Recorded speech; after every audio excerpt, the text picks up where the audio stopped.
다른 이제 자녀들을 아들과 딸이 아닌 하느님의 같은 형제 자매로 바라볼 수 있는 비결이 무엇일까요? 그러니까 형제 자매로 바라볼 수 있는 아들, 딸. 참 어려운 질문인데, 우리가 자녀들을 내 소유물이라고 생각을 많이 해요. 소유물이라고 생각하는 이유는 내가 보살펴야 하기 때문이라고 생각하기 때문에 그렇거든요. 근데 그 형제 자매로 바라본다는 거는 제 경험으로는 그래요. 이게 정답인지 아닌지 모르겠지만 제 경험으로는 이 아이가 결혼하기 전까지는 내한테 그 어떤 의무가 있다고 생각을 했어요. 그래서 뭐 아이가 특히 우리 막내 아들 같은 경우에는 결혼하기 전에는 제가 이렇게 하는 게 어떠냐 저렇게 하는 게 어떠냐라고 항상 얘기를 했습니다. 그래서 적어도 한 가장이 되기 전까지는 내가 뭔가를 해야 될 의무가 있기 때문에 가르침도 줘야 되고 경제적인 뒷받침도 해줘야 된다라는 생각을 했습니다. 근데 우리 막둥이 아들이 결혼을 했어요. 그래서 제가 이제 결혼하자마자 아빠가 너한테 마지막으로 주는 선물이다. 보통 신혼여행을 가는데 1년을 가라.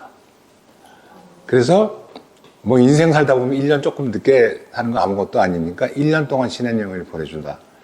그 다음에 신혼여행 갔다 와서 1년 뒤에 새로운 삶을 살아라. 그래서 아무 준비도 없이 결혼식이 끝나자마자 그 다음날 보따리 사가지고 신혼여행을 떠났어요. 1년짜리로. 근데 코로나가 뭐 기승을 부려가지고 어느 나라인가 가서 꼼짝을 못하고 붙잡혀 있다가 석 달인가 넉 달 만에 돌아왔어요. 그러니까 뭐 집도 준비 안 돼 있지 뭐 아무것도 준비가 안 돼 있는 상태로 귀국을 했으니까 어떻게 해요? 그냥 같이 데리고 살아야죠. 그래서 이 며느리랑 같이 살았어요. 근데 사람이 새 식구가 들어가지고 같이 살면 얼마나 불편한 점이 많겠어요. 나도 불편하고 지도 불편하고. 그러다 보니까 일상생활 속에서 여러 가지 부딪히는 문제들이 생기는 거예요. 근데 제가 그때마다 잔소리를 하면 안 된다고 카타린한테 배웠기 때문에 입을 꾹 다물고 아무 말도 하지 않고 참았어요. 어느 날 며느리가 외출을 했는데 우리 아들이 아빠 나하고 얘기 좀 해요. 그래서 내가 가슴이 쿵 떨어졌어. 자기가 먼저 얘기하자고 그래 본 적이 없는데 나하고 얘기 좀 해요. 그래서 진지하게 남자 둘이 앉아서 집에서 이야기를 시작했습니다. 그래서 뭐 내가 조금 요즘 행동하고 있는 거에 대해서 쭉 한참 얘기를 하더니 남자가 말이야 마음에 안 들면 얘기를 하지. 그걸 입을 다물어 놓고 그러고 참냐. 그러지 말고 아빠하고 아들 사이에 그냥 마음에 안 들면 서로 얘기하고 터놓고 뭐가 문제인지 이렇게 해결을 보자라고 아주 도전장을 내밀었어요.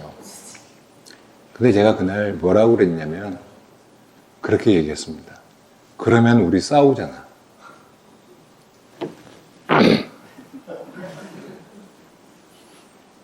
그러니까 누가 잘했니 잘못했니 뭐가 불편하니 어쩌니 이걸 한창 논쟁을 하다 보면 결국은 우리는 감정 조절을 못할 것이고 아들과 아버지는 싸우게 될 것이다라는 생각이 들었어요. 그래서 그러면 우리 싸우잖아. 딱 한마디만 했어요. 아들이 더 이상 아무 말도 대답하지 않았어요. 그리고 알았어요. 그리고 그냥 나갔습니다. 그래서 첫 번째 아들과 논쟁을 벌이기 뻔했던 그 위기를 이렇게 넘겼는데 그리고 며칠 뒤에 아들이 긴 장문의 편지를 써서 보냈어요. 아들을 한 인격체로 존중해주는 우리 아빠 세상에 하나밖에 없어요.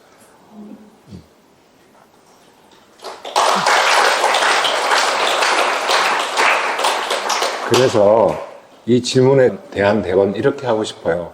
자녀들을 형제 자매로 바라볼 수 있는 비결은 한 인격체로 존중하는 것입니다. 내가 소유해야 되고 내가 키우고 양성해야 될 자식이 아니라 하느님의 DNA를 갖고 있는 하느님의 소중한 한 인격체예요. 자녀들이. 그래서 자녀들을 한 인격체로 존중하는 훈련을 할 때 하느님의 자녀로 형제 자매로 바라볼 수 있는 눈이 생길 거라는 생각이 들었습니다. 네, 한 인격체로 바라보면요, 며느리도 딸도 내 아이들 같지가 않아요. 그래서 저도 이제 딸네 집에를 이제 자주는 못 가요, 다른 엄마들처럼. 근데 도움을 필요로 할 때 이제 이렇게 가고 그러는데, 이제 결혼한 지 얼마 안 돼서 가서 이제 이렇게 설거지 같은 게 조금 아이 키우면서 이제 있으면 이렇게 해주잖아요. 근데 내 방식대로 하게 되죠, 그게. 그래서 어떤 때 이제 내 방식대로 이제 이렇게 하고 오면 딸이 좀 마음에 안 들어 해요. 근데 내가 딸이 하는 거 보면 그 정리하는 게 조금 마음에 안 들어요. 근데, 정말 걔를 한 인격체로 존중하고 그냥 그 아이 방식대로 내가 사랑해야 된다면 걔 방식에 따라야 된다 생각을 해서 이제 걔 방식대로 조금 하려고 노력을 하고 어떤 때 내가 해주고 나면은 더 번거로울 때가 있어요. 그 아이한테. 그래서 원하지 않기 때문에 어떤 때는 제가 보는 게 너무 거슬려요. 거슬리지만 그냥 놓고 와요. 놓고 오고 지네들이 그냥 하게 하고 어떤 때는 좀 힘들어 보이지만 그래도 본인이 해야 된다고 생각하고 그리고 이제 사위를 이렇게 보면 사위가 퇴근해서 이제 와요. 그러면 장모들이 잔소리하는 거 되게 싫어하거든요. 근데 잔소리 할 것도 없지만 그 사위가 들어왔을 때 집에 와서 자기네 공간에서 같이 편안하게 쉴 수 있도록 하는 게 사랑이라고 생각해서 사위가 들어오면 그냥 얼른 나와요. 저는 이제 간다고. 사위가 나를 되게 좋아하고 사랑하고 저도 사위를 되게 좋아해요. 그렇지만 얼른 제가 거기서 이제 피해줘요, 그 자리를. 그래서 집으로 얼른 와요. 이제 그런 훈련을 계속 하다 보니까 지금 굉장히 이제 큰 손주가 지금 대학생이거든요. 그 정도로 큰 딸은 이제 지금 오래됐고, 며느리 이제 뭐 둘째 딸 이렇게 있는데, 그 사이 며느리 전부 다 한 사람 한 사람, 그렇게 해서 내 며느리, 내 딸이 아니고, 그냥 한 인격체로 존중하면서 다른 한 가정의 부인과 뭐 이제 이렇게 뭐 남편 뭐 이런 식으로 이렇게 바라보면 그게 되더라고요. 그래서 저도 그래서 어떤 선이 이렇게 거지는 거죠. 막 거기에 이렇게 정으로 끌리지 않고. 그래서 되게 좋은 것 같아요. 그래서 선을 자꾸 이렇게 그으면서 다른 집을 도와주는 것처럼 내가 이웃을 도와주는 것처럼 딸을 도와줘도 며느리를 도와줘도 말을 해도 내가 그런 마음으로 이렇게 대하다 보면은 그게 굉장히 이렇게 정리가 되는 것 같아요. 네.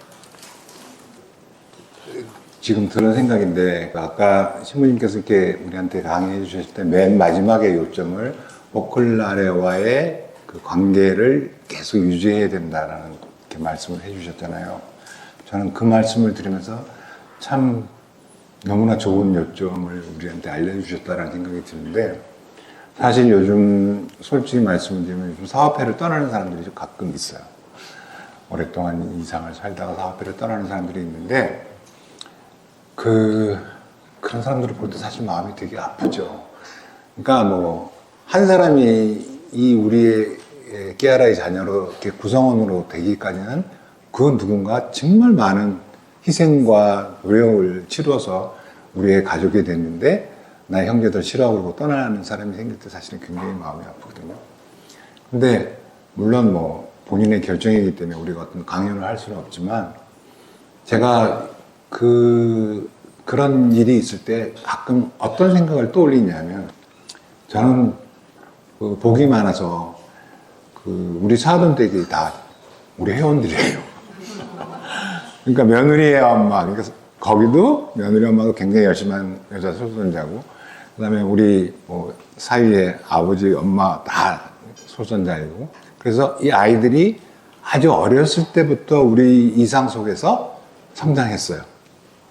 근데 그게 뭐가 다르냐 이렇게 얘기를 하지만 저희들은 지금 결혼한 지 1월 달에 45주년을 보냈거든요. 결혼 45주년을 보냈는데 저희들이 인생을 이렇게 요약해서 설명하라 그러면 제가 항상 이렇게 얘기해요.